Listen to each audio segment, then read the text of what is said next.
มีแต่ความสับสนมีแต่ความวุ่นวายมีแต่ความเร่าร้อนกระวนกระวายมีแต่ความอิจฉาริษยากันเฝ้าฟังน้ำเฮ็ดอยู่เฮ็ดกินเฝ้าฟังน้ำสื่อน้ำเสียงผู้ใดมาเว้าเพื่อนกูผู้ใดมาด่ากูนิดๆหน่อยบ่ได้ผู้ใดมากระแทกกระทันกูนี่บ่ได้บ่ยอมเนาะเออสู้กันมึงคิดเอาดีๆเด้อที่สิไปคุยสนทนากันเรียงกันเฮาสิไปให้ท่านหม่องใดฮึเฮาสิไปสวดมนต์หม่องใดฮึ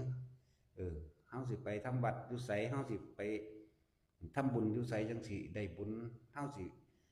แล้วก็เว้าเรื่องโอ้ยชาติที่1ชาติที่2 3 4เว้าเรื่องธรรมะนี่โอ้อันนี้เป็นมโนมยิทธิอันนี้เป็นการทรงชาติ1 2อารมณ์แบบนี้ความรู้สึกแบบนี้มีบ่ถามเจ้าของย้อนหลังมึงครอบครัวใดก็ช่างถามเบิ่งเฮือนนั่นเฮือนนี่มานั่งซุ่มกันนั่งกินตำบักหุ่งซุ่มกันแล้วก็คุยกันเรื่องธรรมะมีบ่บ่มีบัดนี้พวกเจ้าแยกตัวออกมาได้นั่นเอาต่างกันบ่บัดนี้แต่ตายตอนนั้นคิดว่าเจ้าของสิไปไสนั่นโลกล้วนๆกันแล้วกันน่ะแต่ตายตอนนั้นเนาะตัดสินบ่มีไปก๊อกกันเขาได้กินข้าวแซ่บซกงกไปล่ะนั่นบ่ล่ะไปเป็กกับพ่อเฒ่ากันแล้วก็คุยกันเพลงได้มื้อนี้ดำนาแล้วล่ะบ่โอ้ยน้ำแห้งบ่บางหันมื้อนี้สิทั้งสั่นจังซี่แม่นบ่ล่ะได้หยังกินตัวเอิ้นกันเนาะนี่มีแต่โครงไก่นะคนได้ปิ้งปลาคนโอ้จักสิเอาหยังไปกินล่ะกันอันนี้แหละปิ้งดูปิ้งข้อไก่เห็นว่าจังซี่